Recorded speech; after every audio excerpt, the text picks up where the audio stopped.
IPC/BNS,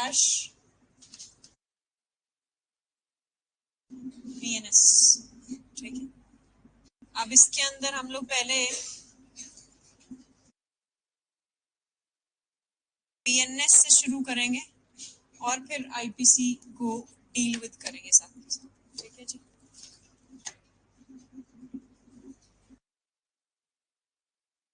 ये तो ये ले लें IPC।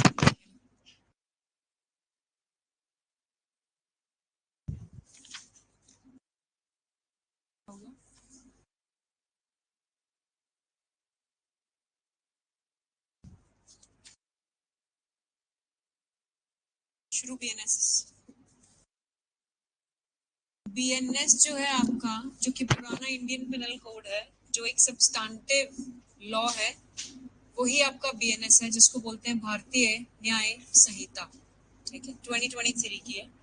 आप सबसे पहले तो आप ये समझो कि एक तो प्रोसीजरल लॉ है, एक आपका सब्सटैंटिव लॉ होता है, ठीक है। सुना तो सबने ये प्रोसीजरल लॉ और सब्सटैंटिव लॉ। अब as far as this particular provision is concerned, it is substantive in nature.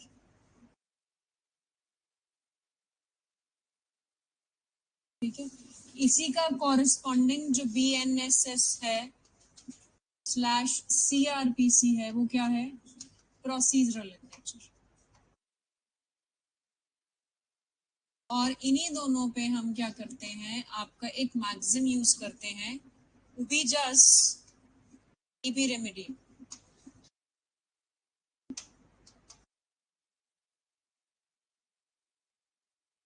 Ubi jus ibi remedium means where there is a right, there is a remedy. अब यहाँ पे हम बात करें where there is a right, there is a remedy available, ठीक। Remedy का मतलब होता है इन्फोर्समेंट मैकेनिज्म। ये आपका इन्फोर्समेंट मैकेनिज्म कैसा है, कहाँ पे आप इन्फोर्स कराते हो। राइट अगेन लीगल राइट्स, जो अभी हमने TPA में पढ़ा कि हमारे लीगल राइट्स कौन कौन से हैं, उसकी बात करते हैं।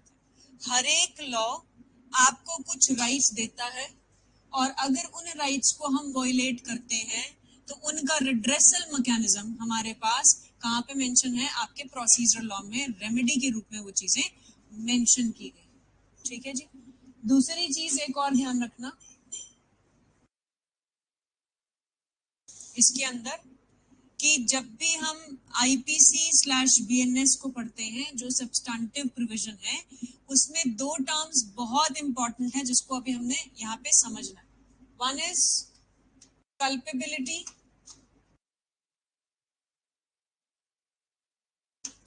another is liability.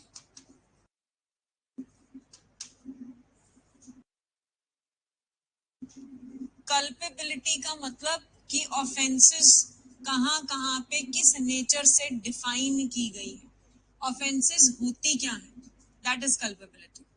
Liability are the punishment sections of your BNS, ठीक है। तो जो भी आपके पनिशमेंट सेक्शंस हैं, चाहे वो सब सेक्शंस हैं, चाहे वो सेक्शंस हैं, वो सब आपकी क्या है, लाइबिलिटी क्लॉजेस बनते हैं। कल्पेबिलिटी इज सेक्शंस, डेफिनेशंस, ठीक है। अगर याद हो आपको BNSS में जब हमने चार्ज फ्रेमिंग की बात की थी, as per those charge framing हमने एक चीज बोली थी कि एक से ज्यादा ऑफेंस का चार्ज क्लब टुगेदर किया जा सकता है। साथ में याद आया हमने एक और सेक्शन पढ़ा था जहां पे हमने ये भी डिस्कस किया था कि अगर सेंटेंस को ज्यादा बढ़ाना है तो हम सबमिशन करेंगे CGM को, ताकि वो सेंटेंसिंग पावर उसकी इंक्रीज कर सके, राइट।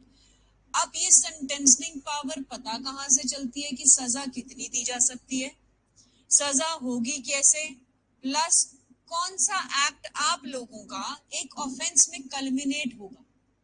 हर एक एक्ट आप लोगों का, चाहे वो बोलने के रूप में हो, चाहे वो आपके फिजिकल कंडक्ट से हो, चाहे वो आपके एक्सप्रेसिव वे में मेंटल कंडक्ट से हो, सारे के सारे एक्ट्स आपके जो हैं वो पनिशेबल नहीं होते। लेकिन जो एक्ट्स यहाँ BNS में डिफाइंड हैं आपके, वो पनिशेबल जो बनाए गए हैं, वो एक्ट्स आपके ऑफेंसेस बनते हैं। Act is a broader term, ठीक है। दैट में बी एनी एक्ट, दैट में बी योर लीगल एक्ट, ठीक। But once that act becomes illegal, it is an offense. Anything which is punishable as per this Sanhita is an offense. ठीक है? Likewise, if you are saying something, it has a different meaning and intention. It may be innuendo, it may be your slander, libel, defamation. ठीक है? But each and every speech, देखो ये कह रही मैं, each and every speech does not amount to defamation. Why? Because Article 19(1)(a) कहता है कि हमारे पास freedom of speech and expression है. Whatever we want to say, we have the right to say. But if that act has the capacity to insult the feelings of a particular religion, same आ रही मैं दोबारा से words पे. If that act or the expression of speaking has the capacity of hurting the religious sentiments of a group of people, that may amount to insulting the religion, that may also amount to sacrilege. वो अलग aspect बनेगा, लेकिन है क्या? Speech से. Act क्या है? Act is speaking. Act of speaking itself is not punishable, is not an offense. Likewise, if I am speaking, this is not an offense. But when I am speaking with the intention means mind, that I have to hurt the religious sentiments of certain people, then that may amount to an offense. समझ में आया? तो act कुछ भी हो सकता है, लेकिन अगर वो एक्ट इलीगल बन गया तो वो ऑफेंस हो या ओमिशन होनी चाहिए आप लोगों की. अब देखो दो चीजें हैं यहाँ पे जो मैंने कल्पेबिलिटी बोला. Culpability means definitions. जहां पे भी आपके एक्ट को डिफाइन किया गया है, सॉरी इट्स डी, डेफिनेशन. यहाँ पे पनिशमेंट. आपका बीएनएस जो है वो इन दोनों में इकट्ठा प्लस होके बना. ठीक है? Definition plus punishment. अब इसके साथ साथ हम कहते हैं कि एक एक्ट जो मैंने आपको वहां पे भी समझाया था जब आज हमने टीपीई की क्लास लगाई. Act is one thing. अगर इस एक्ट को मैं प्रीफिक्स कर दूं लीगल के साथ तो ये ऑफेंस बनेगा. The answer is no. लेकिन अगर इसी को मैं इलीगल के साथ प्रीफिक्स कर दूं तो ये ऑफेंस बन जाएगा. समझ में आया? एक एक्ट है act of speaking, legal act. But when I am speaking with the intention of hurting the religious sentiments of the people, it is illegal act. So act को illegal के साथ मैंने prefix कर दिया तो वो आपका offense बनेगा. Same way, omissions क्या होती है?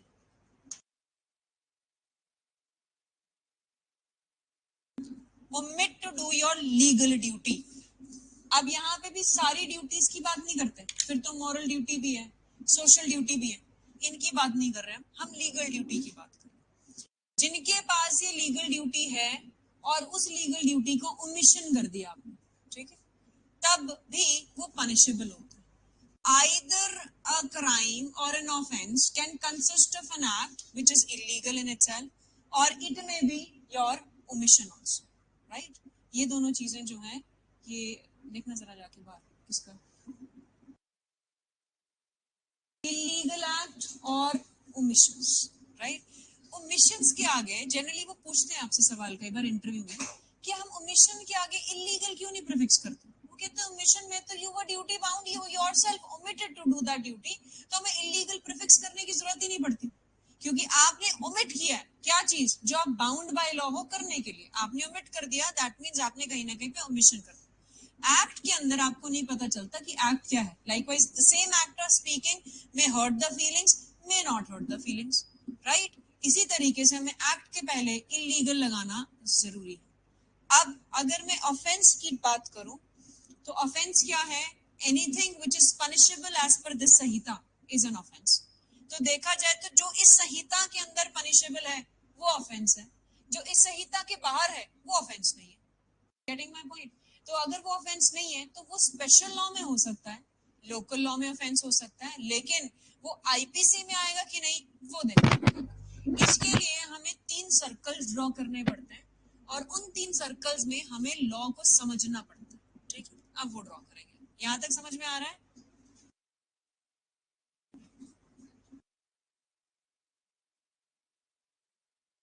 This is a circle. पता नहीं इन्होंने क्या ऐसे हुआ. I'll draw it again.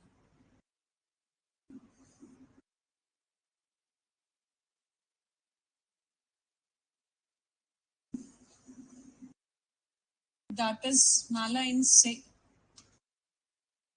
the outer circle. Middle circle is mala prohibitor. क्या हो गया?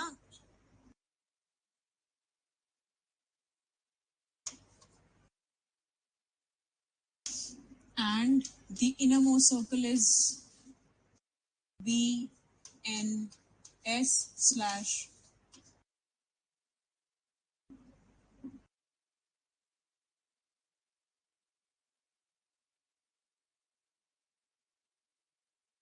now पहले इसको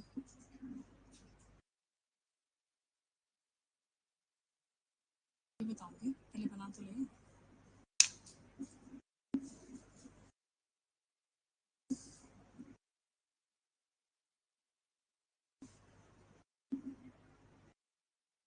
बन गया. मैलाइन से मतलब क्राइम्स इन दी मोरल सेंस, सोशल सेंस और लीगल सेंस. ठीक है. मैलाइन से का मतलब है क्राइम्स जो है वो आपके लीगल हो सकते हैं, मोरल हो सकते हैं एंड सोशल हो सकते हैं. Social means normal, not that way intention to create or something like that. जैसे हमने वो पढ़ा था ना वहां पे, वैसे सोशल क्राइम्स वो क्राइम्स है जो यहाँ पे हम डिफाइन करते हैं social crime. Social economic crimes की बात नहीं कर रही मैं यहाँ. सोशल क्राइम्स वो क्राइम्स जो सोसाइटी में हम जस्ट ऐसे कर देते हैं, कुछ भी बोल के चले गए, आप किसी को कुछ कह दिया कि चलो कोई ना अपने थे, ऐसे कुछ हो गए. Social crimes. I am not saying you anything which is society. I मेरी कोई इंटेंशन है ही नहीं इसकी तरफ, पता नहीं क्यों ये अपने आप ले रहा है. I have no intention. Now how can I prove it? That depends. ठीक है, it is up to you people, but I have no intention. That's a clear cut statement of mind. Coming back, moral crimes, social crimes वो crimes हैं जो कि as per दी IPC वो punishable नहीं है. IPC छोड़ो, किसी भी लॉ में पनिशेबल नहीं. ठीक है, कोई भी लॉ, चाहे वो साइबर लॉज है, चाहे वो आपके कोई लॉ है, उसमें पनिशेबल है नहीं. दे आर लाइक छोटी सी कोई चीज बोलना, या सोसाइटी में कहीं पे कुछ जा रहे हो किसी को कुछ कहना, या से इन द सेंस कि अपने पेरेंट्स से झूठ बोल देना. कई बार होता है ना, हम लोग झूठ बोल देते हैं किसी चीज के लिए, कुछ बचने के लिए. सो दे आर नॉट पनिशेबल पर से. ठीक. लेकिन लीगल क्राइम्स तो पनिशेबल है. वो लीगल क्राइम्स मींस कहीं पे भी हो, चाहे वो टाटा है, चाहे वो आपका यूएपीए है, चाहे वो कुछ भी है, वो लीगल क्राइम्स हैं. Crime means the whole circle of crime throughout the nation. वो है माला इन से का एक आस्पेक्ट. ठीक है. माला प्रोहिबिटो क्या है? माला प्रोहिबिटो वो है जैसे आपके फर्दर क्राइम्स हैं जिनको डिफरेंशिएट करके स्पेशल लॉज में डाल गया है. POCSO, DV act, domestic, yes NDPS, domestic, ये dowry prohibition act, FERA, FEMA, all these are mala prohibita, जहां पे आपको प्रोहिबिशंस लगा दी गई. वो सारे के सारे आपके क्या बनते हैं? माला प्रोहिबिटो. अगेन बीएनएस से तो ज्यादा है ना बच्चे. बीएनएस के इन कॉम्प्लीमेंटारिटी पढ़ते हैं. जब क्रुएलिटी यहाँ आ जाएगी, डाउरी की बात यहाँ आ जाएगी, तो डाउरी प्रोहिबिशन एक्ट भी तो लग जाता है. तो वो क्या है? वो माला प्रोहिबिटो है. ये आपका BNS in the legal sense. और जो इनर मोस्ट सर्कल है ये आपका बीएनएस, व्हिच मींस हम कहते हैं मैडम बीएनएस में इतने ऑफेंसेस हैं, हमें इसके बाहर जाने की जरूरत नहीं पड़ती. बट सोचो ऑफेंसेस हैं कितने, क्राइम्स हैं कितने. उसमें से एक क्राइम है, इसके अंदर तो आप व्हाइट कॉलर क्राइम्स भी ले आओगे, इसके अंदर आप साइबर क्राइम्स भी ले आओगे, सारे ले आओगे. बट इसके अंदर क्या है? जो प्रोहिबिटेड बाय लॉ के स्पेशल लेजिस्लेशंस हैं या आपके local legislations. Getting my point? और इनर सर्कल क्या है जो आज से हमने शुरू किया subject, that is your BNS. Clear है अभी? ठीक है. क्राइम्स इन दी आईपीसी और स्लैश बीएनएस. ठीक है जी.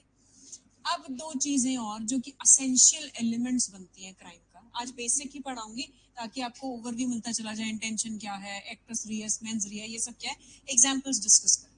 ठीक है जी. इसमें एग्जांपल्स लिख ली साथ के साथ आप लोगों ने अपने आप. ठीक है. नेक्स्ट आ जाओ आप. एक्टस रियस, मेंस रिया, है ना? है. इसका हम हमेशा ऐसे करके चलते हैं, कनकरेंस. कनकरेंस का मतलब है actus reus and mens rea होना जरूरी है to constitute a crime. General statement तो हम ये कहते हैं, but there are several offenses without mens rea, but actus reus is there. These are the cases of strict liability. आपने टॉट के अंदर एक केस पढ़ा होगा, Rylands versus Fletcher. What was the case and what are the facts of the case? Relin's.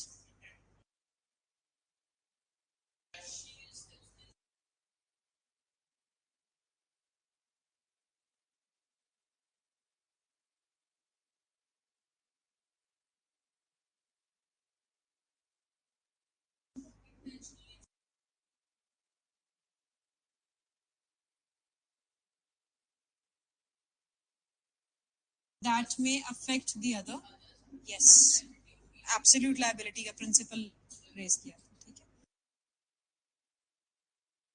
That is yes, that's another thing.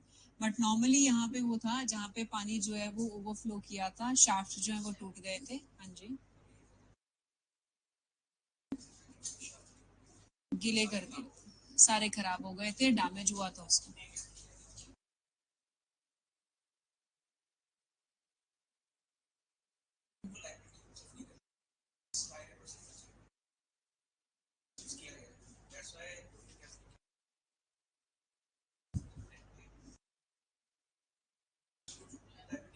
Yes, yes. कौन लाए थे? बेटर. चलो वापस. अब आ जाओ स्ट्रिक्ट लाइबिलिटी के केसेस, ठीक है. जहां पे ऐसे केसेस हैं जो कि आपकी स्ट्रिक्ट लाइबिलिटी है, मतलब आपकी इंटेंशन हो, आपकी इंटेंशन ना हो, नॉलेज हो ना हो, फर्क नहीं पड़ता. आपने अगर किसी इंसान को किडनैप कर लिया, चाहे वो बच्चा है, चाहे वो किडनैपिंग फॉर रैंसम है किसी बड़े की, अगर कर लिया तो वो आपका केस ऑफ स्ट्रिक्ट लाइबिलिटी बनता है, जिसमें आपका सिर्फ और सिर्फ एक्टस रियस कंप्लीट होना चाहिए और उसके लिए आपको मेंस रिया की जरूरत नहीं. ऐसे भी केसेस हैं, लेकिन अभी हमने इसकी कंकरेंस जो है वो पढ़नी है. कंकरेंस कैसे? देखो, मैं यहाँ पे रिया लिख रही हूँ ऐसे, ठीक है. इधर एक्टस, इधर मेंस, आपको समझाने के लिए ही कर रही हूँ. मेंस रिया, इनमें इसकी जो कंकरेंस है ना, ये this is known as concurrence. Concurrence means this is the common point, rea और रियस. इसको हम इसके साथ भी लगा रहे हैं, इसको हम इसके साथ भी लगा रहे हैं. इसके बिना कोई भी ऑफेंस जो है वो इनकम्प्लीट है, ठीक है.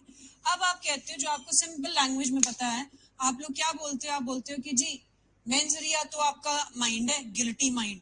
जहां पूछ लो आपने वही लिखना होता है, गिल्टी माइंड. इंटरव्यू में पूछ लो गिल्टी माइंड. एक्टस रियस क्या? Physical conduct. अब इससे तुम्हारा आंसर कंप्लीट है. What is mens rea and what is actus reus needs to be explained. पहली चीज ध्यान से सुनो, आज कोई डिक्टेशन नहीं होगी, आज सिर्फ जो पॉइंट्स मैं बोल रही हूँ उनको अपने हिसाब से आप जॉट डाउन कर. एक्टस रियस में फिजिकल कंडक्ट है, बट दैट फिजिकल कंडक्ट कौन सा? जो ऑफेंस में इफेक्ट क्रिएट कर रहा है. अगर डेथ की बात करें, जहां पे हम मर्डर की बात करते हैं, एक इजीएस्ट एग्जांपल लेती हूँ. अगर मर्डर में डेथ ही कॉज नहीं हुई तो जो एक्टस रियस है, जो फिजिकल कंडक्ट है, वो कंप्लीट है. Physical conduct is not of the offender. Physical conduct means whatever has been stated in the crime, in the संहिता और इन दिस कोड. वो चीजें जैसे A had the intention to kill B, thereby A killed B. Now A ने जो B को किल किया, किस तरीके से किल किया, वो नहीं है actus reus. Actus reus is the dead body that is there. So the consequence, rather I would say, of physical conduct is actus reus. समझ में आ रहा है? ये लिख लेना, बाद में मैं भी भूल जाऊंगी अगर मैं नहीं बता पाई. Consequence of a human conduct is the actus reus.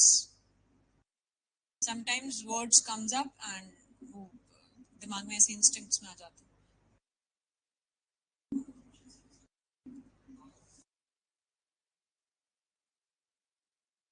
No, killing is not actus reus. Killing is the act, right? The result produced by the human conduct is actually the actus reus. समझ में आया?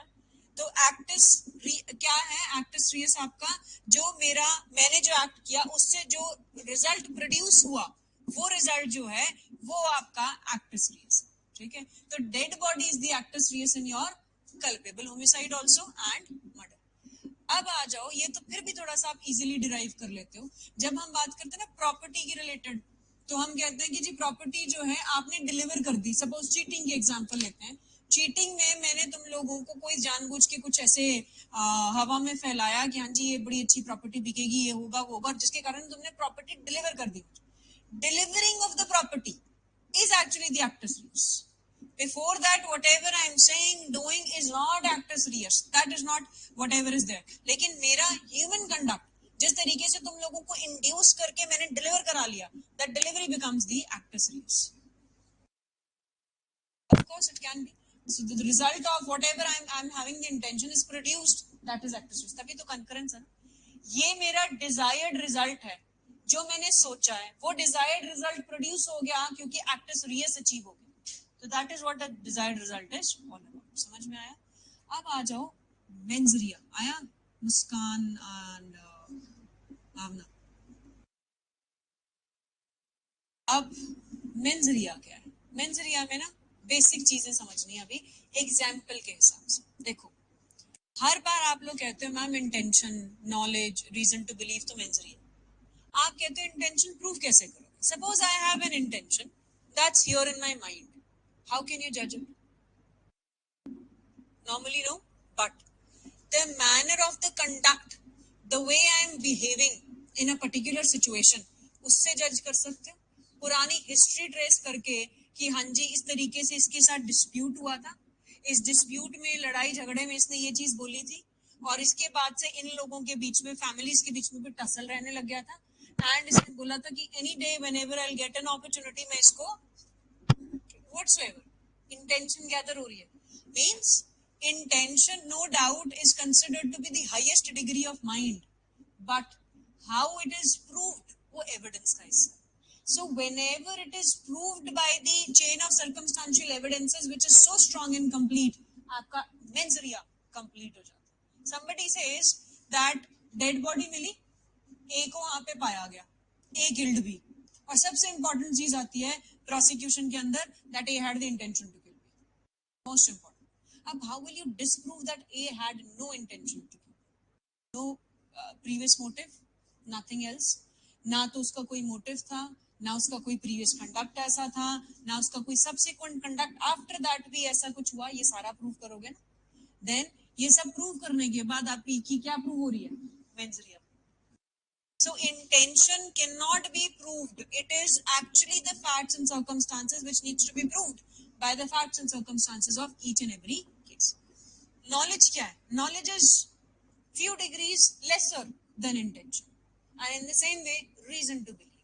अब इसकी एक best example, ठीक है, और ये एग्जाम्पल आपके पुराने Indian penal code and probably BNS में भी होगी. A is driving a car very negligently, rashly, in a crowded place. Is it a knowledge or an intention or a reason to believe? Why not intention? I am driving a car negligently, rashly, in a crowded place. I know I will hit someone. Probability English के साथ देखो ना. I know I will hit someone. Crowded place है, कोई भी आ जाएगा, कहीं से भी आ जाता है, और मैं 80-90 की स्पीड पे हूँ.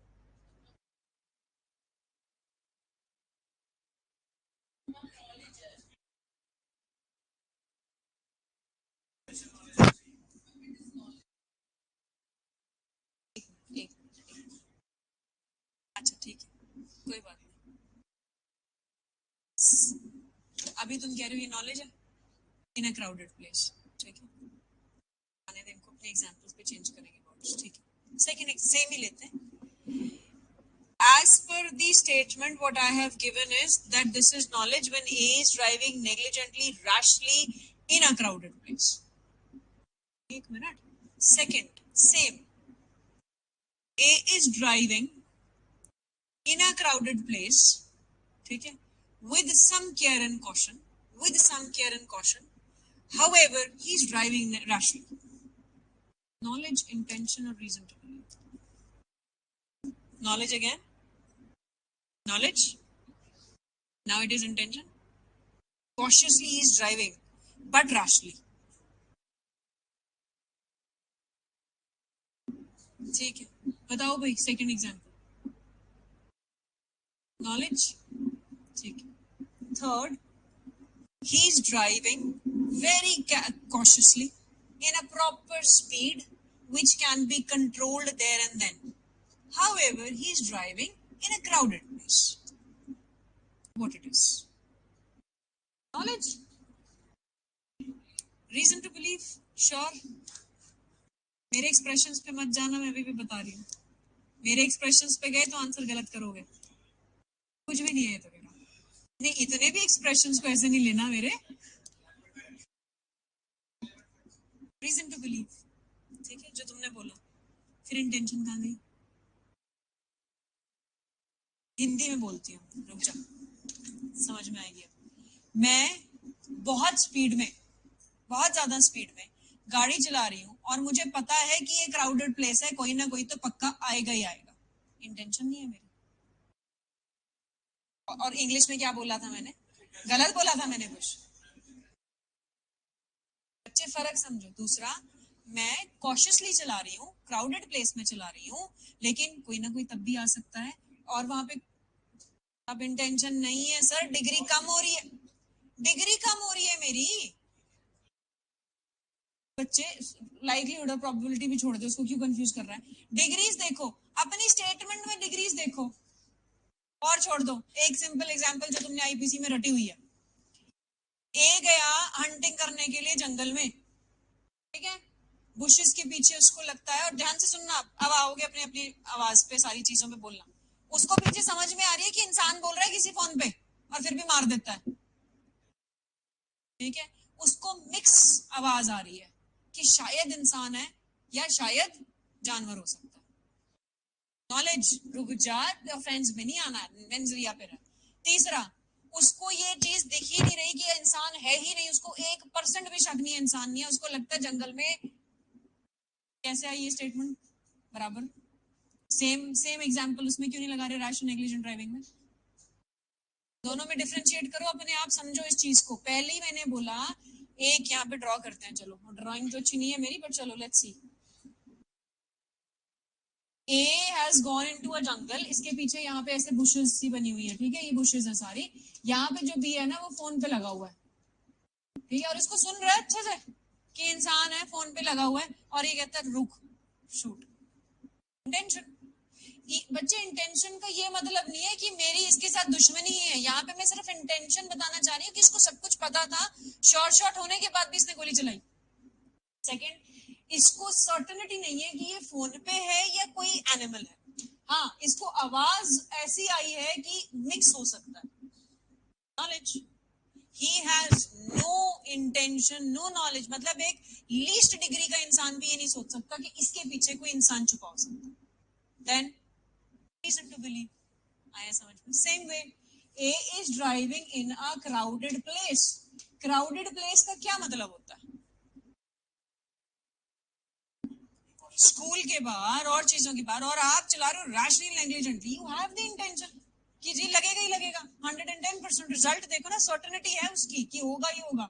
नॉलेज में क्या है? हो सकता है, लेकिन रीजन टू बिलीव में क्या है? शायद हो जाए, होगा ही होगा, हो सकता है, शायद हो जाए। ये तीन, intention, knowledge, reason to believe, को डिफरेंशिएट करते हैं। क्लियर हुआ है सबको? स्टेटमेंट समझ में आई अब तान्या? अब डिफरेंस करेगी इंटेंशन के साथ इसमें? आ जाओ इधर। अब हम पढ़ रहे थे अभी तो मेंजरिया में intention.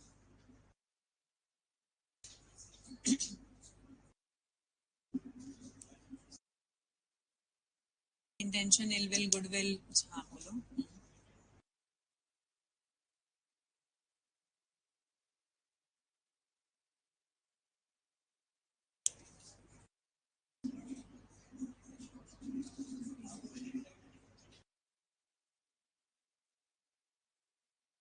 That's a different part of proving the state of mind. My state of mind is the saying, here is the mens rea. दोनों में difference आ गया। तो यहाँ पे जो mind, the decorum of the class, please, mens rea में जो guilty mind की बात की मैंने यहाँ पे, वो ये है कि यहाँ पे हम बात ही सिर्फ करते हैं इंटेंशन की, नॉलेज की और रीजन टू बिलीव की। अब एक क्वेश्चन पूछा है एक स्टूडेंट ने, वो ये है कि अगर हम बात करें सेक्शन 14 इंडियन एविडेंस एक्ट की, जो बात करता है आपकी स्टेट ऑफ माइंड की, उस स्टेट ऑफ माइंड में तो बहुत सारी चीजें दे रखी हैं आपकी, intention, goodwill, ill will, rational, rashness, negligence, सब कुछ है।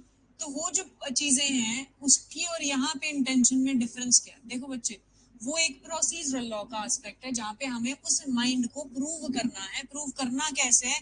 By the conduct, right? Here we have to see that what all can be culminated into. तो इसके हिसाब से जो culmination of mens rea means जो essential ingredient of crime है, that is to be seen only, and where the court generally under the BNS presume it कि जी intention होगी। जब भी एक क्राइम कमिट होता है, कोर्ट ये प्रिज्यूम करके चलता है कि जी इसकी इंटेंशन ही होगी। बाकी तो आपको प्रूव करना है कि ना तो मेरी इंटेंशन थी, ना नॉलेज था, या तो ये रीजन टू बिलीव के कारण हो गया, या मेरे को कहीं ना कहीं पे एक्सेप्शंस मिलेंगी। क्लियर हो रहा है? मैंने पूरा अभी नहीं समझाया, ये ध्यान रखना। मैं सिर्फ बेसिक ओवरव्यू दे रही हूँ आपको। मेंस रिया क्या है, एक्टस रियस क्या है, कल्पेबिलिटी क्या है, लाइबिलिटी क्या है। ठीक है? दूसरी चीज और ध्यान रखना, आपके आईपीसी और बीएनएस के प्रियम्बल्स में डिफरेंस आया है सबसे पहला, क्योंकि हमें प्रियम्बल पढ़ना है। तो प्रियम्बल के हिसाब से जो आपका आईपीसी का प्रियम्बल था, वो बहुत कंसाइज प्रियम्बल था, जो बोलते थे आपको कि whereas it is expedient to provide a general penal code for India, मतलब हमें एक जनरल पिनल कोड दिया गया था इंडिया के लिए, as it was drafted and made by Lord Macaulay. तो वो एक ब्रिटिशर थे, 1860 में ये जो है वो लॉ बना था। इस चीज को रिपील करके हमने भारतीय न्याय संहिता को बनाया, जहां पे उन्होंने प्रियम्बल को चेंज किया। एंड जो प्रियम्बल चेंज किया, उन्होंने बोला an act to consolidate and amend the provisions relating to offences and for matters connected therewith or incidental thereto. अब इन्होंने बोला कंसोलिडेट एंड अमेंड, लेकिन प्रोविजन रिलेटेड टू ऑफेंसेस। अभी मैंने समझाया ऑफेंसेस क्या बनेंगे, जो भी या तो इलीगल एक्ट होगा या ओमिशन होंगे, वो आपकी ऑफेंसेस। और भी सिंपलर वे में लेते हैं, anything which is made punishable by this Samhita is an offence. ठीक है? चाहे वो ऑफेंस एक्ट ऑफ स्पीकिंग हो, एक्ट ऑफ एक्सप्रेसिंग हो, एक्ट ऑफ स्लैपिंग हो या ना हो, जब भी ये सारा कुछ आएगा, प्राइमा फेसाई इस प्रियम्बल को देख के बीएनएस के ये एग्जॉस्टिव माना गया है, क्योंकि वर्ड कंसोलिडेट प्रोवाइडेड है। तो जो ऑफेंसेस यहाँ पे डिफाइंड है, मींस कल्पेबिलिटी है जिनकी, और लाइबिलिटी प्रोवाइड की गई है, उसके लिए मुझे कहीं और देखने की जरूरत नहीं है। क्यों? क्योंकि उसके लिए ये बहुत वास्ट प्रोविजन है।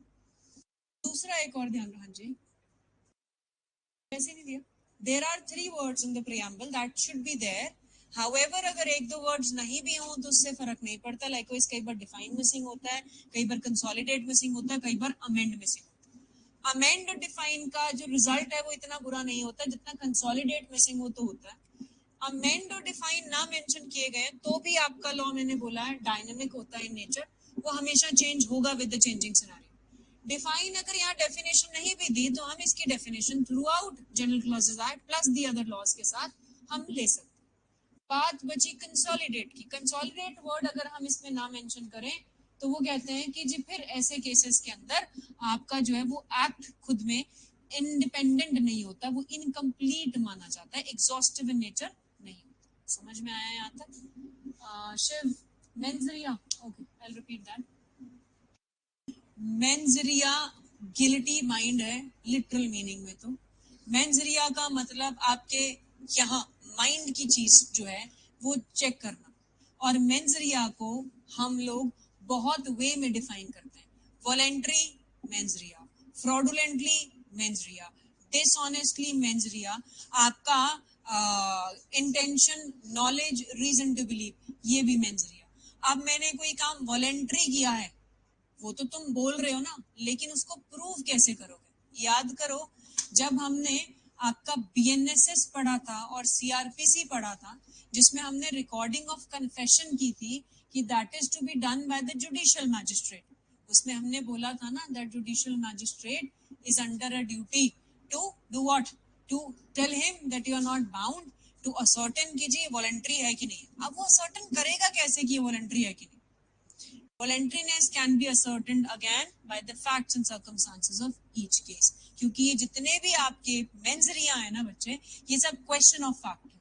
क्वेश्चन ऑफ फैक्ट में हर एक केस में हर एक जगह पे जो है वो डिफरेंट वे में प्रूव किए जाएंगे. समझ में आया? तो कहीं ना कहीं पे मेंजरिया का मतलब आपकी कोई भी चीज जहां इंटेंशन या आपकी नॉलेज है.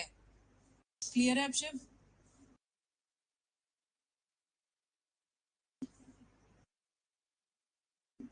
कमिंग बैक, ये तो था आपका basic regarding mens rea, regarding actus reus, regarding mala in se mala prohibit. अब वापस आ जाओ अपने बीएनएस के ऊपर. ठीक है, आप इस बीएनएस के हिसाब से एक्स्ट्रा टेरिटोरियल जुरिसडिक्शन अभी छोड़ दो, आप ऑफेंस की डेफिनेशन पे हो.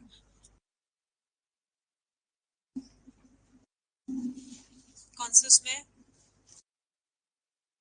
सोच रहा हूँ? 3 क्लॉज 24, नहीं नहीं नहीं 2, सॉरी 2 है कि 3 है डेफिनेशन? 2 का 24.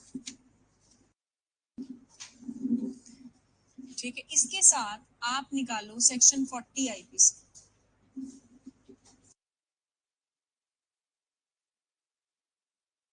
सेक्शन 40 आईपीसी निकल गया. अब देखो, मैं बीएनएस का प्रोविजन पढ़ रही हूँ, फिर आईपीसी भी पढ़ देंगे. एक्सेप्ट इन द चैप्टर्स, ये पीछे नीरज पीछे इनके साथ शिफ्ट हो जाए. सौरभ है तेरे पास बैरक ना? सौरभ के साथ शिफ्ट हो Neeraj. Except in the chapters and sections mentioned in subclause A or B, the word offense, सबसे पहले तो हमें general meaning समझना है. The word offense means a thing made punishable by this संहिता. मतलब एक ऐसी चीज जो कि इस संहिता में पनिशेबल. क्या क्या चीजें इस संहिता में पनिशेबल हैं?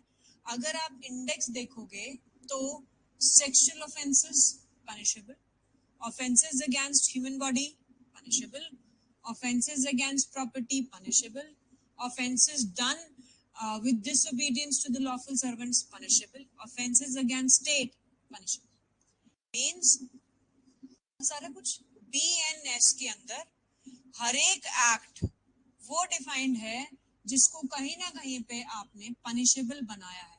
वो क्यों पनिशेबल बनाया है? क्योंकि वो कहीं ना कहीं पे जो है डेली यूज में कहीं ना कहीं पे आपके फैब्रिकेटिंग और इन सारी चीजों को यूज करके हम वहां पे ऑफेंस बनाते हैं. कोई भी चीज यहाँ लिखा है ना, a thing made punishable means anything which is made punishable.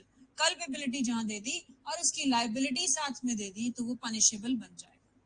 Clear है यहाँ तक? अब आ जाओ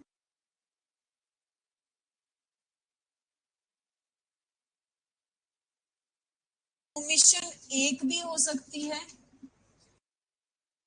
ओमिशन सीरीज में भी हो सकती है. ठीक है, इसी तरीके से एक एक्ट भी हो सकता है, सीरीज ऑफ एक्ट भी हो सकता है. ठीक है, इसका क्या मतलब? इसका मतलब है आपके series of acts and series of omissions. Any example that anyone wants to give? Any example? Series of omissions.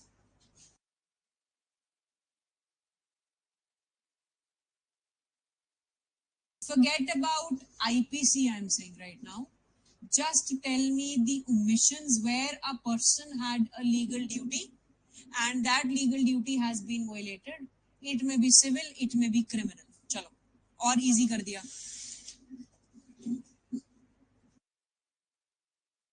बहुत सिंपल लैंग्वेज में सिंपल एग्जांपल्स दो. हाँ जी,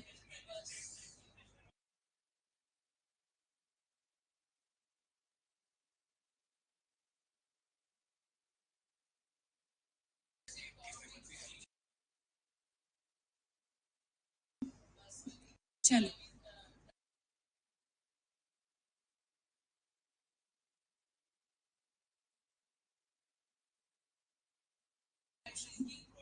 चलो, let's apply the easiest example here. Do I have a duty to teach you? If I am not teaching you, we are just discussing the things which are out of the context of law. Am I omitting my duty? Yes, out of law. Eh? Or if it is being done at one's instance, it is a one omission. It is an omission, but it is one. If I am doing it on regular basis, series of offenses culminating either the one omission or it may be the series of omission. समझ में आया? क्योंकि ये series of same transaction का हिस्सा भी मानी जा सकती है. अगर same transaction का हिस्सा होता और मैं बीच में ब्रेक ना दूं, जो आईपीसी और टीपीई के बीच में ब्रेक है, मैं ब्रेक ना दूं, मैं कंटिन्यूसली इन दोनों सब्जेक्ट्स की जगह या थ्रू आउट लॉ की जगह कुछ और पढ़ा रही हूँ, नो ब्रेक, तो दोनों लेक्चर्स में सीरीज ऑफ ओमिशन होगी. ठीक है. लेकिन अगर ब्रेकेज आ गया तो one omission in one category, another omission in another category. ठीक है, समझ में आया? एक और सिंपल ड्यूटी याद दिला देते तुम लोगों के. ये तो राइट है पढ़ना, है ना, बट जब कॉन्ट्रैक्चुअल ऑब्लिगेशंस में यहाँ पे जाते हो तो duty to pay the fees is a legal duty. अब if you omit to do that legal duty then omission, वो हाँ वो एक्ट में नहीं आएगा, वो इलीगल एक्ट भी नहीं है, वो ओमिशन है. और simple example, there are like 5-star hotels which has their own swimming pool, or the other clubs and everywhere where they have the swimming pool. There is this lifeguard person who has been in this under a contract, है ना, to save the person who's drowning. या अगर आप beaches पे कहीं घूमने गए हो तो वहां पे रखा होता है लाइफ गार्ड. होटल्स में भी अलग अलग रखे होते हैं कि वो सेव करेगा अगर कोई ड्राउनिंग है वहां. ठीक. Is he under a duty to save the person seeing drowning? Yes. If you stop him from doing that duty, then you have done an act and he is omitted. तुम्हारी stoppage, act of stoppage is punishable, but क्योंकि तुमने abet किया उसको, ठीक है, तो यहाँ पे तुम्हारा act हुआ लेकिन उसका क्या हुआ? omission. समझ में आया यहाँ तक? श्योर? अब इलीगल क्या है? कोई काम आया कुछ? वो कुछ आगे सुना है, फिर दो इधर, वो बाद में सुनील भैया को बुलाओ एक बार.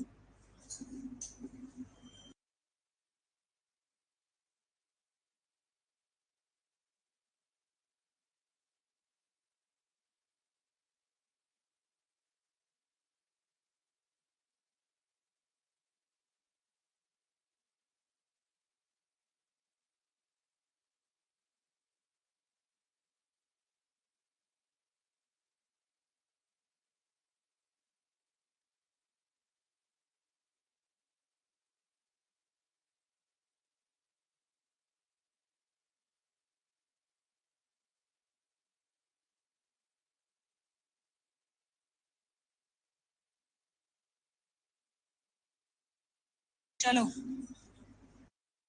अब आ जाओ एक्ट के ऊपर जिसपे मैंने वर्ड प्रीफिक्स किया इलीगल. किया वर्ड प्रीफिक्स. एक्ट जो है वो अकेले में पनिशेबल नहीं है, लेकिन अगर वो एक्ट ऐसा है जहां पे लॉ ने आपको रोक रखा था और आपने किया तो पनिशेबल हो जाए. जैसे आपको अलाउड नहीं है इस एकेडमी में अंदर एंटर करना है, हाँ, लेकिन आप लोग इस एकेडमी में एंटर कर गए as a trespasser. Act of entering क्या बनेगा? इलीगल, पनिशेबल, क्रिमिनल ट्रेसपास बनेगा. तो ये एक्ट सीरियस हो गया कंप्लीट आपका, जो कहते हैं एक्ट ऑफ एंटरिंग. सुन नहीं रहा. House breaking, house making, but हाँ एकेडमी के लिए अभी के लिए ट्रेसपास. ठीक है. Yes, yes. Act if it is illegal. Then illegal की definition पुराने IPC में 44 पे थी आपकी, नहीं 43 पे थी आपकी. 43 पे illegal की definition है, और आपके BNS में illegal की definition कहाँ है? Very good. So it is 215 which is illegal. Illegal को अभी दोबारा हम समझाएंगे, लेकिन लिखवाऊंगी नहीं आज, हम डिटेल में इसको समझेंगे वर्ड। इलीगल का मतलब क्या है? एक लॉफुल और अनलॉफुल, एक legal, illegal. Illegal slash unlawful interchangeable words हैं, ठीक है। लॉ कमीशन की रिपोर्ट ने खुद ये बोला है कि जी अनलॉफुल और illegal are interchangeable, you can use it vice versa. अब आ जाओ इलीगल, तीन तरीके से इलीगल है, ठीक है। इसको देखो कैसे कैसे है। अब यहाँ पे लिखा है the word illegal is applicable to everything which is an offence, underline करके लिखो नंबर 1, और which is prohibited by law, that is number 2, or which furnishes a ground for civil action, that is number 3.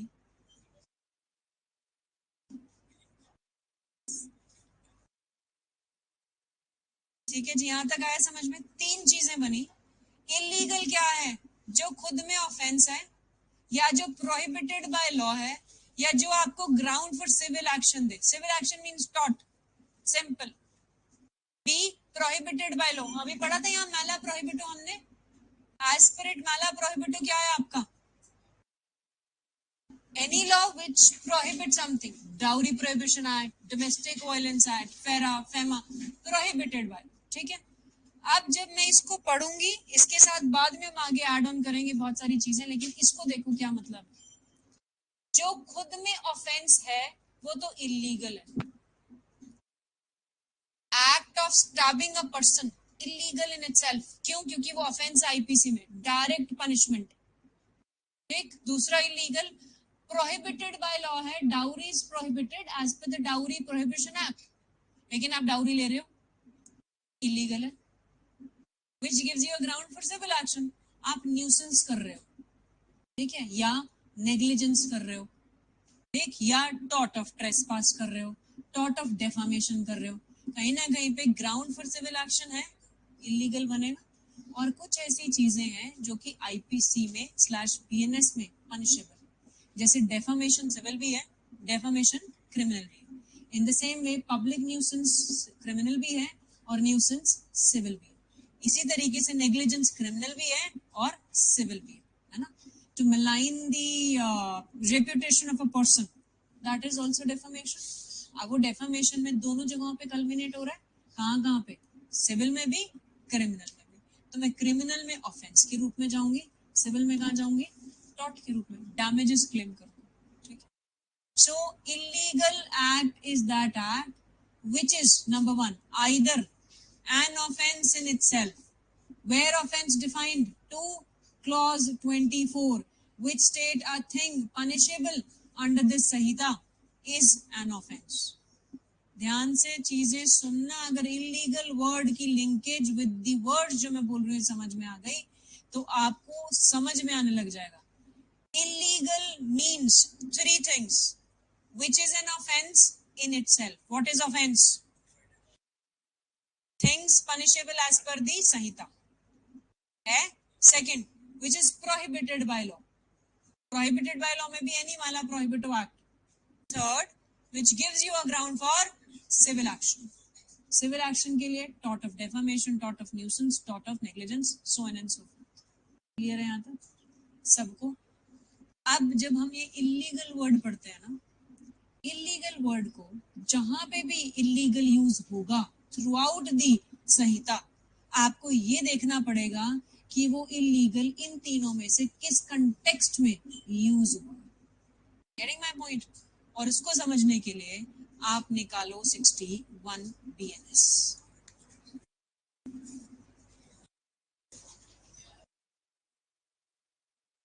अभी तो पढ़ाऊंगी इनको। निकला IPC का 120A and BNS का 61। मिल गया सबको? अब देखो यहाँ पे क्या लिखा है, when two or more persons agree with the common object to do or cause to be done and लिखा है इलीगल एक्ट, एक्ट के साथ प्रीफिक्स कर दिया, एक्ट के साथ मैंने इलीगल प्रीफिक्स कर दिया. अब इलीगल क्या क्या होगा? Offence in itself, prohibited by law, which gives you a ground for civil action. तो ये तीनों चीजों में क्रिमिनल कॉन्स्पिरेसी आ गई. नीचे देखो क्या कहता है प्रोवाइजो. जिसको प्रोवाइजो समझ में आया उसको इलीगल का मीनिंग विद द लिंकेज समझ में आ जाएगा.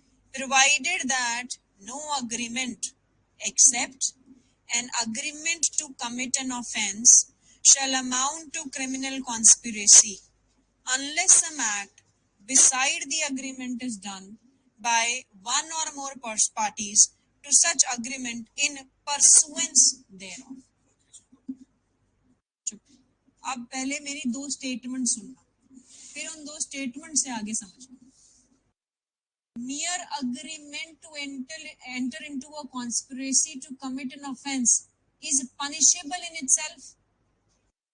Yes or no? रीड करो प्रोवाइजो दोबारा से. अनलेस से पहले वाला पार्ट, अनलेस से पहले वाले पार्ट में क्या ये है कि जो मियर अग्रीमेंट है उसी में अगर मैंने वो अग्रीमेंट ऐसा किया टू कमिट एन ऑफेंस, क्या वो मियर अग्रीमेंट ही पनिशेबल है कि नहीं है? है, लिखा है उसमें. और कहां से मैंने डिराइव किया? इलीगल एक्ट से प्रोवाइजो डिराइव हुआ ना, क्योंकि इलीगल में पहली चीज क्या है? Offence in itself. अगर मैंने और तुमने एक क्रिमिनल कॉन्स्पिरेसी की कि हम डेकोइटी करेंगे, क्या डेकोइटी ऑफेंस है आईपीसी में? तुम्हारा और मेरा mere agreement punishable as criminal conspiracy हो जाएगा. लेकिन मेरा और तुम्हारा किया गया agreement to commit nuisance, to ask dowry prohibition act के अंदर डाउरी, क्या ये इटसेल्फ पनिशेबल है? The answer is no. क्यों? क्योंकि लिखा क्या है? Unless some act besides the agreement is done by one or more parties to such agreement in pursuance thereof.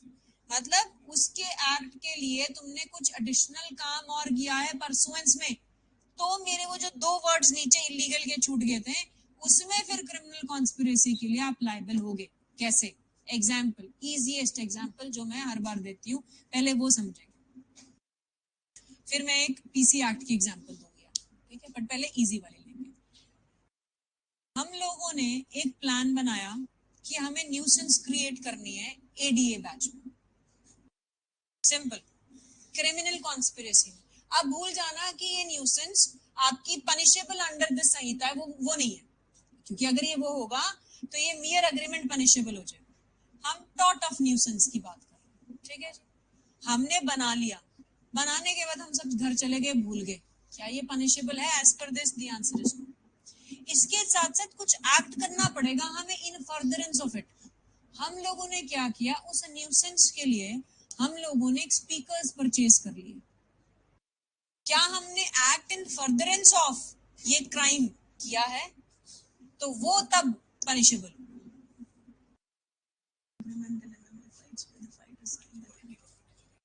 बच्चे ये अलग चीज है. Teacher has a liability, teacher doesn't teach students. It becomes a criminal liability. रुक जा शिव, तो बता रही तेरे को बात. Forget about it. वापस आ जाओ. समझ में आया कि सिर्फ और सिर्फ हम प्रोहिबिटेड बाय लॉ में या जो कि ग्राउंड ऑफ सिविल एक्शन है उसमें एज इट इज चीजों को पनिश नहीं करते. क्रिमिनल कॉन्स्पिरेसी के लिए उसमें हमें कुछ और एडिशनल एक्ट्स करने पड़ेंगे ताकि वो क्रिमिनल कॉन्स्पिरेसी में मानी जाए, तब जाके वो क्रिमिनल कॉन्स्पिरेसी बनेगी. समझ में आया?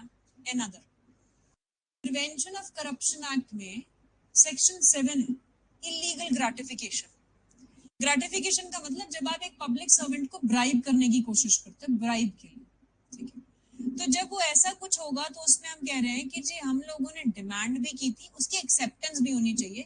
उसमें सेवरल जजमेंट्स हैं, जिस जजमेंट्स में ये हेल्ड कर दिया कि demand plus acceptance is the sine qua non for illegal gratification. ठीक है, हम लोग कहते हैं डिमांड हो गई, एक्सेप्टेंस नहीं हुई, क्या ये ऑफेंस बन जाएगा खुद में? वो कब बनेगा offence? When acceptance has been done, means some act in furtherance of it has been taken, वो तब बन जाएगा आपका ऑफेंस. क्लियर हुआ ये तीनों चीजें? तो ऑफेंस में क्या मियर कॉन्स्पिरेसी और agreement to enter into conspiracy आपको पनिशेबल कर देगा क्रिमिनल कॉन्स्पिरेसी के लिए? मतलब घुमा फिरा के ये कह दिया कि जी रामायण पूरी याद हो गई, राम कौन थे दोबारा बता दो, एक बार रिवाइज करा दो। मैंने बोला mere agreement to commit an offense, will it be punishable as criminal conspiracy in itself?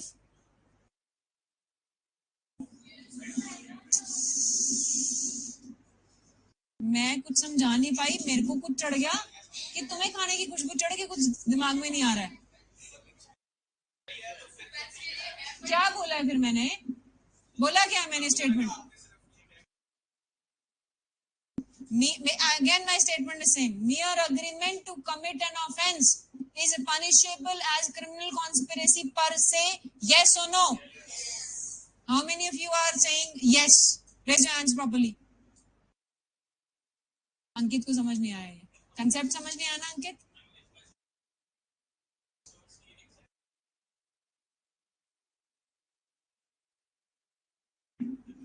नहीं जी नहीं, नहीं जी नहीं सर, है ही नहीं है।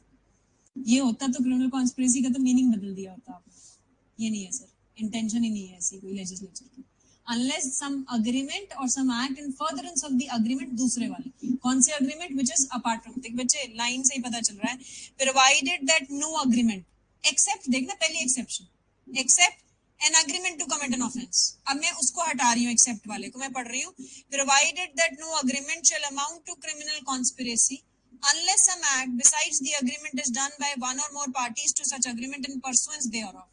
आप समझाइए। तो ये फिर वो इंटरप्रिटेशन, ठीक है। और उसमें बीच में क्या कह रहे हैं? Except an agreement to commit an offence, मतलब agreement to commit an offence तो पर से पनिशेबल है, लेकिन बाकी दो के लिए क्या करना है? एक्ट करना है। कौन सा act? Any act which is in pursuance of the agreement. ठीक है, आया समझ में? आता भावना, नींद आ गई? मयंक समझ नहीं आया? नहीं आज है अभी टाइम। मैं यहाँ पे आपको लिख रही हूँ, देखो जरा। प्रोवाइडेड, ध्यान से इसी को देखना आप, same bare language only to bifurcate that no agreement except an agreement to commit an offense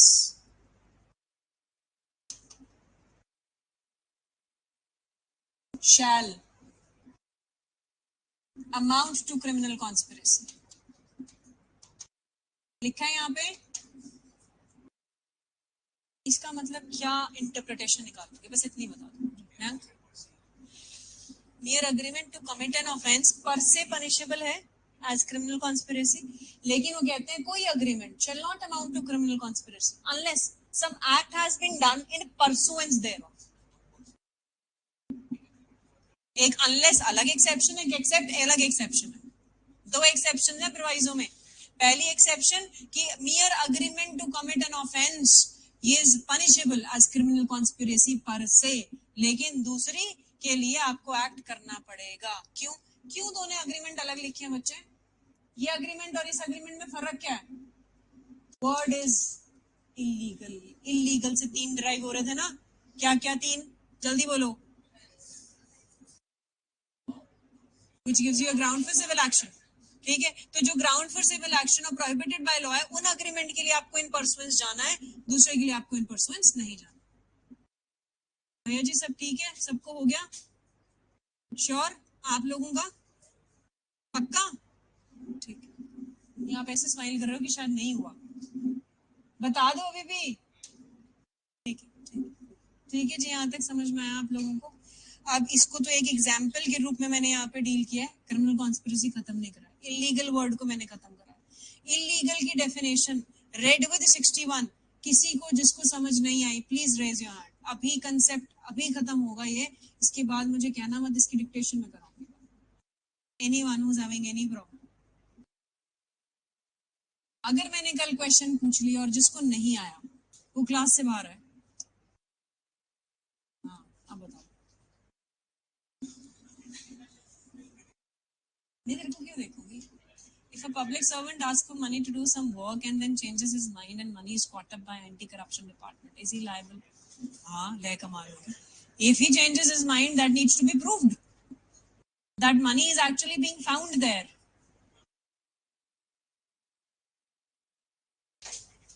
वो होता है ना वो एक which test is this blue litmus तो बट लिटमस नहीं कहते इसको this हाँ कुछ test is there with that test हाँ टेस्ट का नाम कुछ अलग है जिससे उसकी वो ब्लू होके पता चलता है चीजों का नाम नहीं मुझे याद आ रहा ये इसमें लिखा हुआ है प्रिवेंशन ऑफ करप्शन एक्ट में जब उसको पकड़ते हैं तो उसमें प्रॉपर टेस्ट का नाम लिखा हुआ है आई फॉरगॉट दैट नेम नहीं लिटमस पेपर टेस्ट नहीं कुछ अलग टेक्निकल नाम है उसका दैट्स अ डिफरेंट नेम चलिए ठीक है that's all for today right now litmus ठीक है जी यहाँ तक समझ में आया सबको ऑनलाइन स्टूडेंट्स आपको भी पूछ लेती फिर आप कहोगे नहीं पूछा यस